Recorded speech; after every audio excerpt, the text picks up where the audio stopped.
ناظرین السلام علیکم ورحمۃ اللہ وبرکاتہ۔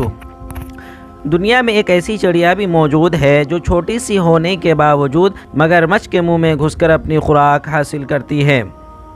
ناظرین، قرآن مجید میں ہے وَمَا مِن دَابَّةٍ فِي الْأَرْضِ إِلَّا عَلَى اللَّهِ رِزْقُهَا وَيَعْلَمُ مُسْتَقَرَّهَا وَمُسْتَوْدَعَهَا۔ ترجمہ: زمین میں چلنے والا کوئی جاندار ایسا نہیں ہے جس کا رزق اللہ کے ذمے نہ ہو اور جس کے متعلق وہ نہ جانتا ہو کہ وہ کہاں رہتا ہے اور کہاں وہ سونپا جاتا ہے۔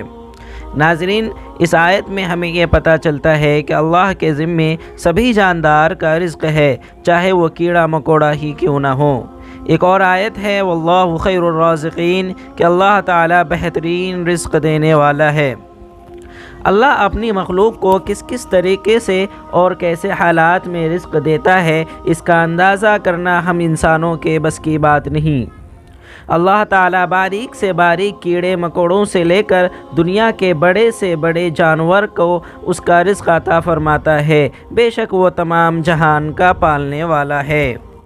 ناظرین، تحقیقات سے پتہ چل رہا ہے کہ جہاں ایمیزون کے جنگل میں موجود تتلیاں اپنی خوراک میں سوڈیم لینے کے لیے کچھوے کا آنسو پیتی ہیں اور اپنی غذا مکمل کرتی ہیں، وہیں پتھر کے اندر موجود چھوٹے کیڑے تک اپنا رزق بآسانی حاصل کر لیتے ہیں۔ ناظرین، اس دنیا میں ایک ایسی چڑیا بھی وجود رکھتی ہے جو مگرمچھ کے دانتوں سے گوشت نکال کر اپنا رزق حاصل کرتی ہے، جو اپنی خوراک کے ساتھ ساتھ مگرمچھ کے دانت صاف کرنے کا فریضہ بھی انجام دیتی ہے۔ حیران کرنے والی بات یہ ہے کہ مگرمچھ اس چڑیے کو نگلتا بھی نہیں، بلکہ مگرمچھ کو اس سے راحت ملتی ہے۔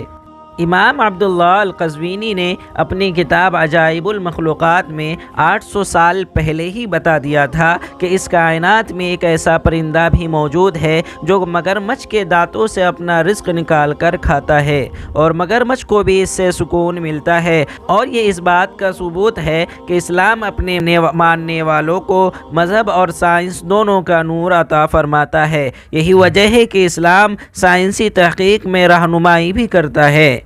اس کی مثال مگرمچھ کی ہے۔ ناظرین، مگرمچھ کا جبڑا دیگر جانوروں سے زیادہ طاقتور ہوتا ہے، لیکن یہ حساس بہت ہوتا ہے۔ سائنسدانوں کا کہنا ہے کہ مگرمچھ کے جبڑے میں موجود تمام اعصابی ریشے کھوپڑی میں موجود ایک سوراخ سے نکلتے ہیں۔ اس سے مگرمچھ کو معلوم ہو جاتا ہے کہ اس کے منہ میں خوراک ہے یا پھر کوئی گندگی چپکی ہوئی ہے۔ کبھی کبھی پانی میں منہ کھلا رہنے کی وجہ سے جونک بھی چپک جاتی ہے اور خون چوستی رہتی ہے۔ اسی طرح مگرمچھ کے بڑے بڑے دانتوں میں کبھی کبھی گوشت کے ٹکڑے بھی پھنس جاتے ہیں۔